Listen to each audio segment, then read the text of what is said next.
Hi, I'm Jamie Poisson.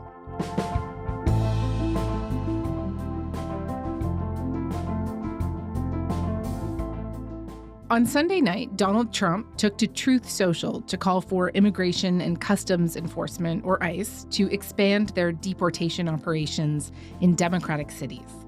He said, quote, ICE officers are herewith ordered by notice of this truth to do all in their power to achieve the very important goal of delivering the single largest mass deportation program in history. Trump specifically named America's largest cities, Los Angeles, Chicago, and New York. This comes after thousands of people flooded the streets in those cities and many others over the weekend to protest the president's military parade, increasingly authoritarian measures, and his immigration crackdown. USA! No ICE! No KKK! No fascist USA! No ICE! Get out the way! Get out the way! Get out the way! There have been scenes of ICE agents often wearing masks, rounding up people across the country almost every day in recent weeks. Like this moment, where a group of them go after a man at an immigration courthouse in New York.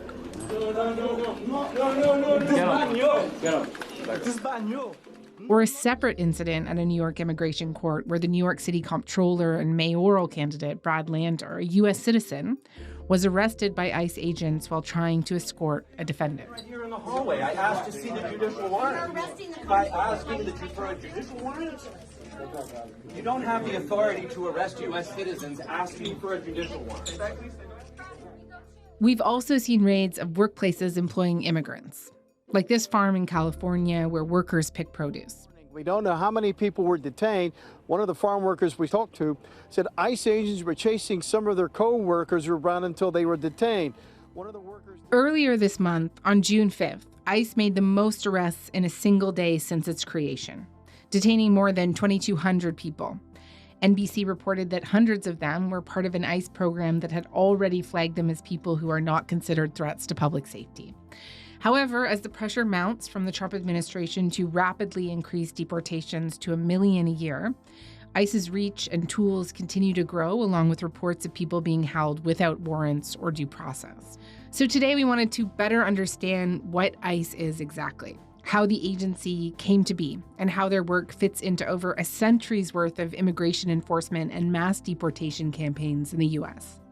Adam Goodman is an associate professor at the University of Illinois Chicago and the author of The Deportation Machine, America's Long History of Expelling Immigrants.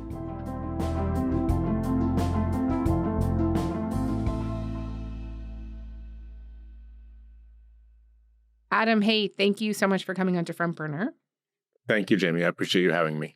So we know that ICE, or the U.S. Immigration and Customs Enforcement Agency, is the government agency responsible for finding, detaining, deporting people who have violated immigration law. But we've seen ICE also described as this kind of like rogue force, almost like secret police. So just to start, what makes ICE different from other law enforcement agencies in the United States?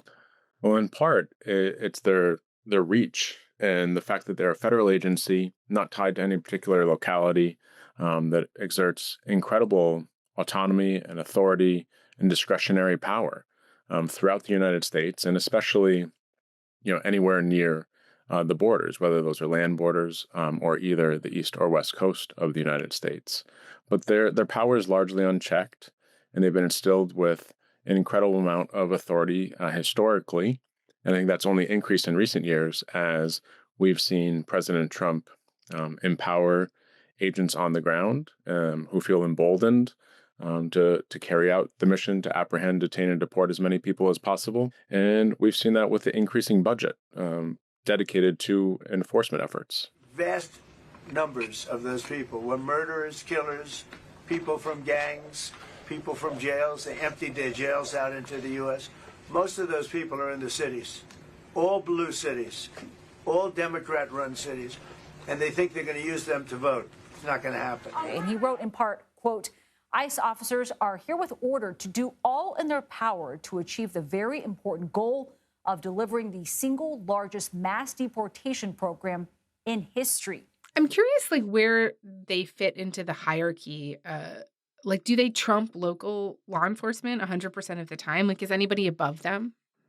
Well, when it comes to questions of immigration, they do, you know, operate kind of independently, and they do have, the authority over local, state, law enforcement agencies who may or may not help them. One of the big changes under the Trump administration, which really started decades ago at this point, and both Democratic and Republican administrations have supported in the past, are the collaborations between agencies. And I think, rather than thinking of a hierarchy, I think one of the big changes we've seen under the current administration is that they're expanding the reach of who is enforcing immigration law, and they're partnering with local police and state police. They're partnering with other federal agencies, and in turn, they've been able to, reach perhaps a much broader population of people than they otherwise would have. The plain clothes that we see a lot of these officers in, the masks that they wear that essentially cover their whole face, maybe worth noting one downstream consequence of this is that in a couple of cases recently, criminals are able to sort of pose as ICE agents and sexually assault or rob people. But why are they allowed to cover their faces and wear plain clothes? That's an excellent question. I don't have a good answer for you. I mean, in part because no one is checking their power to do so, and no one has said that they're not allowed to do so. This is a kind of a novelty of sorts. In the past, agents have identified themselves typically. They have perhaps been dressed as plainclothes, agents on the street, but they've had badges, nameplates, and seeing now today masked individuals in unmarked cars in some cases, just enforcing disappearances of citizens and permanent residents in some cases, along with undocumented immigrants, is incredibly disturbing, and I think should be concerning to everyone in the United States. Is there anywhere where ICE can't operate? Well, historically, there have been some agreements that have limited the agency's ability to go into sensitive locations, such as schools, places of worship. All that has been discarded. So now, people could find ICE agents in houses of worship. They could find them at schools. So I think now, no place is off limits, and that's been made clear explicitly, by the agency's leaders. And it also speaks to an important point that, part of the administration's goal in executing mass deportation is also to scare people and to operationalize fear in ways that makes people feel unsecure and unwelcome, and hopes that they might actually pick up and leave without ever encountering an immigration agent, which the agency has made clear that self-deportation is a major part of its larger immigration enforcement efforts.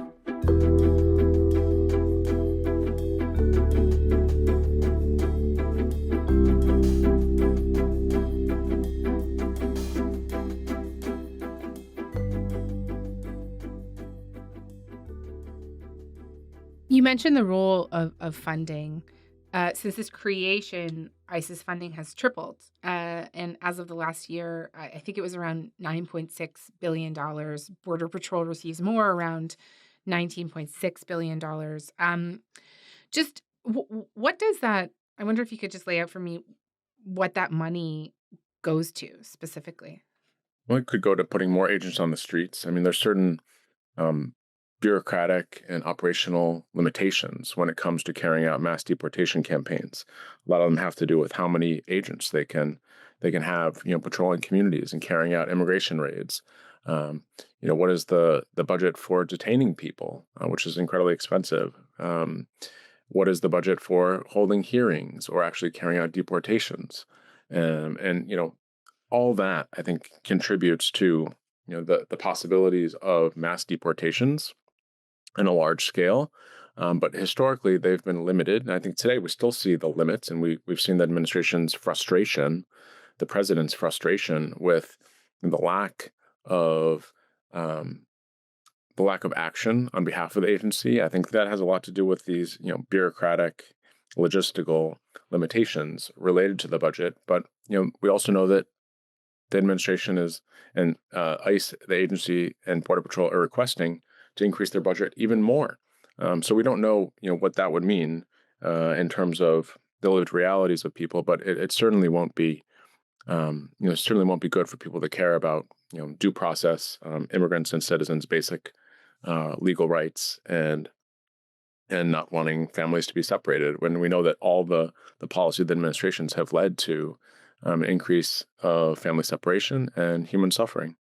Another thing I wanted to ask you about is how the agency is working with outside contractors. So we talked on the show about the work that they have been doing with Palantir, for example, the data analytics company.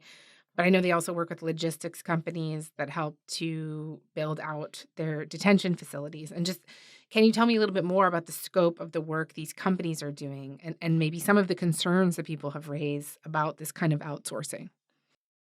This is an incredibly important point, and the federal immigration enforcement efforts have really always depended on public-private partnerships and on businesses that were seeking to make profits off of human misery, essentially. And looking to minimize costs and maximize profits isn't a good combination when it comes to the well-being of people who happen to be caught up in the immigration enforcement system. So, transportation companies also play a big part of this, in addition to the kind of technological firms that are now assisting the agency in surveilling immigrants.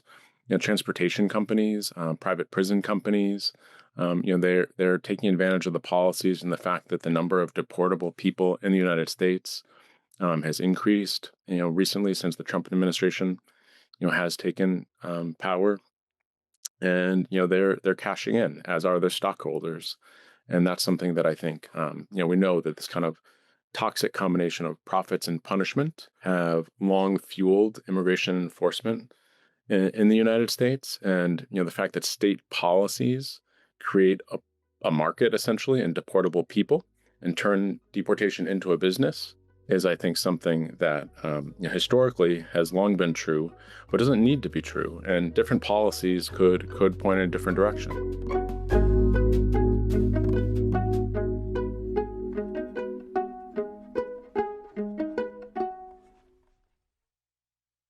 I want to get into a bit more of the history. Now, a lot of people might not actually realize that ICE has only been around since 2003. And it was created when almost 24 different agencies were consolidated under the newly created Department of Homeland Security. This was under, of course, George W. Bush in the wake of 9/11, when he justified the massive government reorganization by saying, I do not believe anyone could have prevented the horror of September the 11th.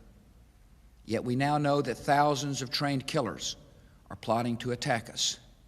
And this terrible knowledge requires us to act differently. Before then, ICE was the Immigration and Naturalization Service. And what changed when ICE was created? Well, let's pause right there for a second, just to think about the rhetorical shift that you laid out, from the Immigration and Naturalization Service to the Department of Homeland Security. I think that in itself says a lot.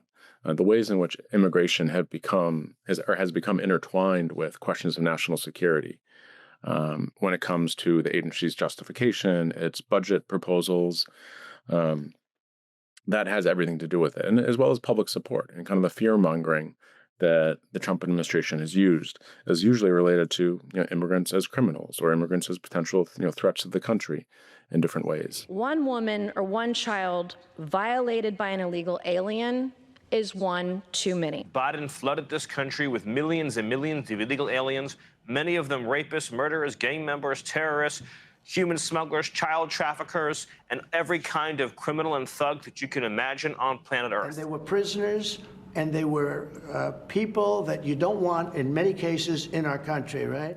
They came from... And we know in reality, most people who come to the United States, whether it's with or without authorization, do so to work, to find a job, or to reunite with family because they're fleeing natural disaster or political violence.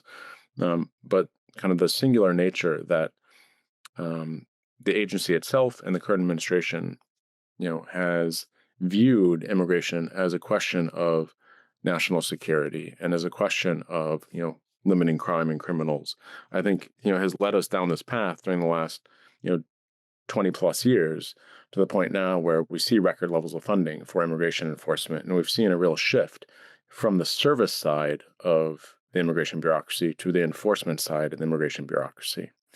It's not to say that people weren't apprehended and deported before. I should note that the United States has deported more than 60 million people during the last century and a half. Most of those deportations occurred prior to the creation of ICE, prior to the creation of the Department of Homeland Security. So, enforcement has always been a part of, the United States, immigration history and immigration policy. But I think that we've seen it, ramped up to previously unknown levels, largely because there seems to be an unlimited amount of funding put toward enforcement since 9/11 and the creation of the Department of Homeland Security. And just in that 20-year period, this has been a bipartisan priority, right? And I say that in part because deportations went up a lot during the Bush administration. They went up even more during Barack Obama, right? More people were deported from the U.S. during Obama's first term than Trump's first term. Even as we are a nation of immigrants, we're also a nation of laws. Undocumented workers broke our immigration laws, and I believe that they must be held accountable, especially those who may be dangerous. That's why over the past 6 years, deportations of criminals are up 80%. And that's why we're going to keep focusing enforcement resources on actual threats to our security. What changed about how ICE operated under Obama? And do you see any big differences between then and now? Well, 100%. The history of deportation from the United States is bipartisan. It's one in which Democratic and Republican administrations have push enforcement first policies and double down on them time and again. Some of the harshest immigration policies that have led to the most repressive laws and draconian outcomes, have been signed by Bill Clinton, or implemented and carried out by Barack Obama. And that said, I think there are important differences. One of the things about the Obama administration is that they did carry out mass levels of apprehensions and deportations. But they also responded to political pressure and organizing, and activists who made clear that they're on the wrong track. And so we see over the course of the Obama administration that actually deportations decreased. There seemed to be kind of a before and after. It's not to kind of excuse the agent or the administration's enforcement policies and the many families that were separated as a result of them, but I do think that we see kind of a distinct difference in terms of who was targeted, as well as the spin that was put on immigration during the Obama years. So we see Trump using immigration as the number one policy issue that he's using for his own political gain, to gain power and now to maintain power. And if things aren't going well in other policy realms, they're going to come back to immigration, time and again because they know that that's been successful for them. So I think that I don't want to leave people with the idea that everyone has always been kind of the same on this issue, regardless of the administration. But we do know that historically, Democrats and Republicans have supported enforcement first policies, and I think we even saw that in this past election with Kamala Harris's immigration platform, resembling I think something you describe as more restrictive than George W. Bush's immigration policy a couple decades earlier. Those who cross our borders unlawfully will be apprehended and removed and barred from re-entering for 5 years. We will pursue more severe criminal charges against repeat violators.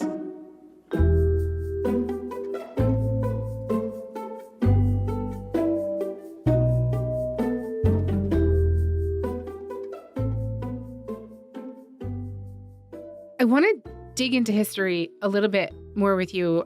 Two examples in particular. In 1954, President Eisenhower carried out Operation Wetback, which some describe as the largest mass deportation in American history. And what happened then? And what are some of the parallels that you see today? It's true that in 1954, the Eisenhower administration, launched a mass roundup, an expulsion campaign of Mexicans in the country, oftentimes regardless of whether they had authorization or not. And that led to hundreds of thousands of deportations.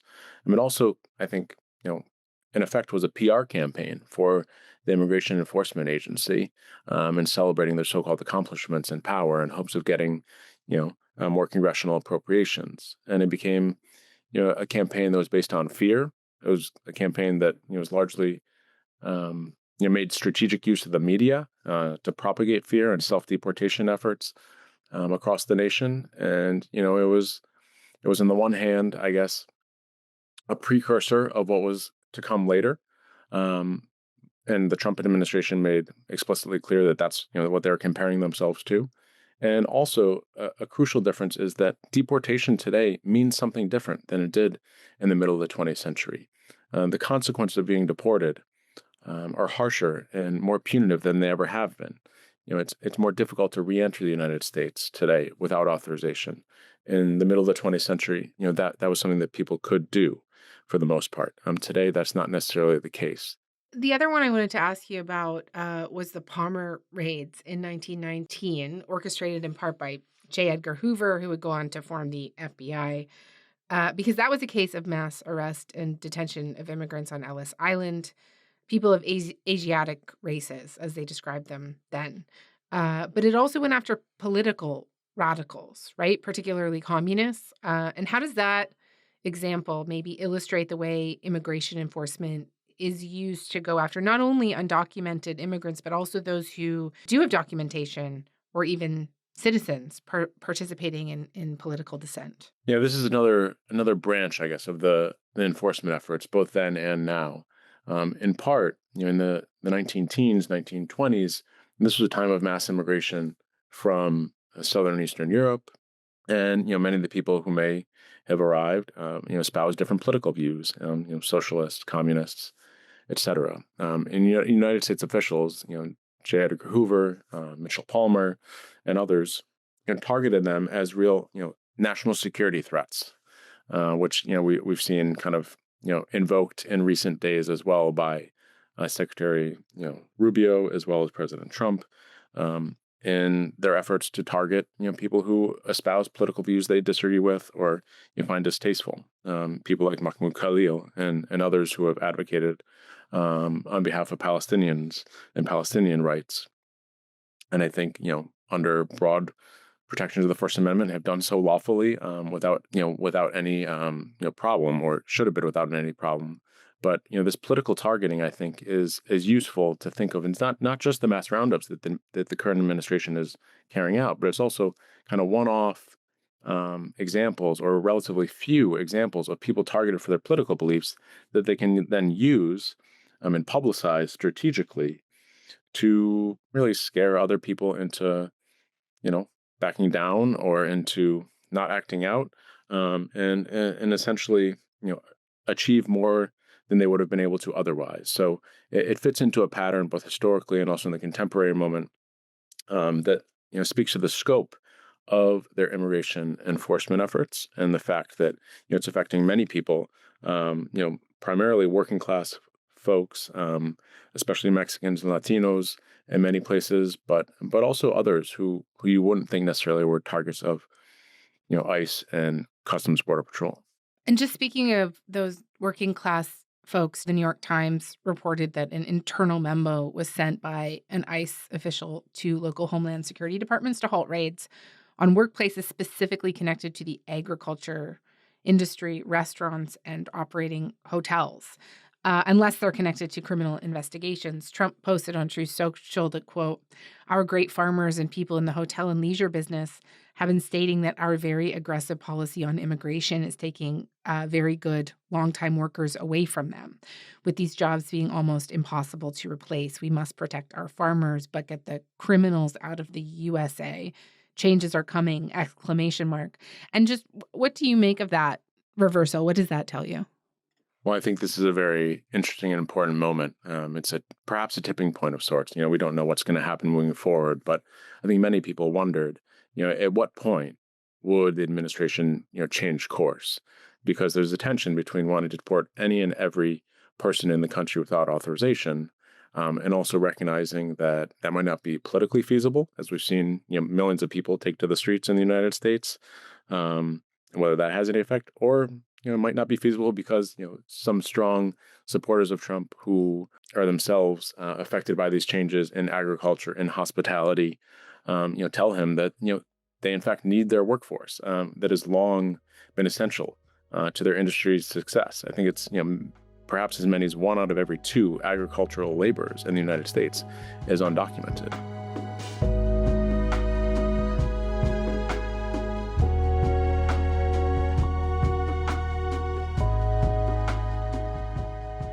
That Truth Social post that I mentioned in the intro of the episode, where Trump called for ICE to expand operations in cities with essentially Democratic leadership. I just want to read you something that Gavin Newsom, governor of California, said in response to that. This is someone who has a famously adversarial relationship with the president, but here's what he has to say. His plan is clear. Incite violence and chaos in blue states, have an excuse to militarize our cities, demonize his opponents, keep breaking the law, and consolidate power. It's illegal, and we will not let it stand. Is this what you think is happening here? I do think Trump is largely, targeting anyone he sees as a so-called enemy. And for him, that might mean undocumented immigrants who are affecting the nation economically, in his view. But it also might mean anyone who's acting in solidarity or considering acting in solidarity, with immigrants. And, so the attacks on immigrant communities, through mass immigration raids is part of what he's up to. But also the decision to send in the National Guard and the Marines. And that seems to, pretty clearly be targeting citizens, protesters, and others. And, the legality, I think, has been, questioned and, in fact, in some cases, shown to be illegal of some of the actions they've taken. But I do think that the message is clear, and that for Trump, immigration is an issue that he has used for his own political gain, and as much as it can remain, in the headlines and in the news, that has been beneficial to him. Whether or not that continues to be the case, we'll see. But we know that it's a lot easier for him to scapegoat immigrants for some of the real problems that people in the United States are facing than to actually address those problems. So I don't anticipate him, doing anything different in the months and years ahead. Adam, this is great. Thank you so much. Thanks for the conversation and for the thoughtful questions.